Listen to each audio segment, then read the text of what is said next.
Tripura engineers society Tripura মথানি জোগালে Mumbai তিনি feel বাচিটার engineers দে পালাইজাখা তিনি ও পান্ডা সংসারজাখা আগরতলা দশরথ ভবন পান্ডাও নারক রাঙি ফাইমানজা ফাইকা হাসেনি বলং মন্ত্রী অনিমেষ দেববর্মা বনকারিবো মানজাখা ত্রিপুরা ইঞ্জিনিয়ার্স সোসাইটি ত্রিপুরাनि জেনারেল সেক্রেটারি জীবন দেববর্মা মথাनि সংसाफां सुदन देबबर्मानो खबै जुदा जुदा आदं रक पान्दाओ जाति गोथार मोसोंनानि बिसिंतै पान्दा सेंमा बाय बाक्सानो इन्जिनियार सामुं ताङै गाहाम सामुं तांनायरावनो बरम बर जाखा ताई इन्जिनियार्स दे सालो पक्तमा थुनायरावनो मन्त्रि अनिमेष देबबर्मा इन्जिनियार रकनि सामुं रकनो बलायखा ताई बरंनि गोबां मा सामुङो हास्ते हापां जलिथानि इन्जिनियार नि नांमानि कवरनो खुगाइ साइ थानारखा पक्तमा थुनायरावनो बसकाङो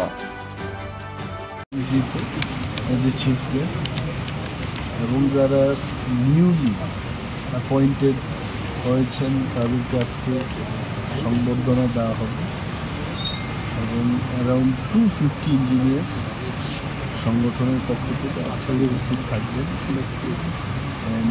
নানা বিষয়ে ইঞ্জিনিয়ারদের অনেকগুলো সমস্যাও আছে, যেমন কাজের সমস্যা, কাজের পরিবেশের সমস্যা, দাবি দাওয়া থাকতে পারে, প্রমোশনের ব্যাপার থাকতে পারে, অ্যাসাইনমেন্টের ব্যাপার থাকতে পারে।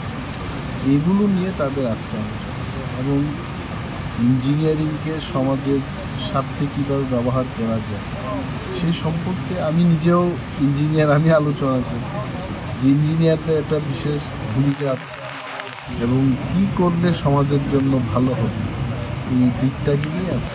অরাজনৈতিকভাবে অবশ্যই এটার মধ্যে কোনো রাজনীতি থাকবে না, অরাজনৈতিকভাবে ইঞ্জিনিয়ারদের নিয়ে আজকে সমাজের সাথে তারা কী কাজ করবে সেই বিষয়ে আমরা আলোচনা। স্যার, আগামীকালকে ইঞ্জিনিয়ার্স ডে, এই ব্যাপারে কী মেসেজ দেবেন? আরও ইঞ্জিনিয়ারের সংখ্যা বাড়ুক পৃথিবীতে এবং ইঞ্জিনিয়াররাই সমাজের সমস্ত পরিকাঠামো তারা তৈরি করে থাকে। বিল্ডিংস, ব্রিজ, রোড যেগুলো না থাকলে পর্যন্ত আমরা মানব সমাজ আমরা চলতে পারব। যত বেশি ইঞ্জিনিয়ার হবে সমাজ ততটুকু শক্তিশালী হবে। আমার একটাই কথা, আমার বাড়িতে কাজ হবে, আমাকে দায়িত্ব নিতে হবে। ইঞ্জিনিয়াররা তো আসলে ওনারা দায়িত্ব নিয়ে থাকে, কিন্তু যার বাড়িতে গিয়ে কাজ করবে, যার হয়ে কাজ করবে, ওই সমস্ত লোককে দায়িত্ব নিয়ে কাজ করবে।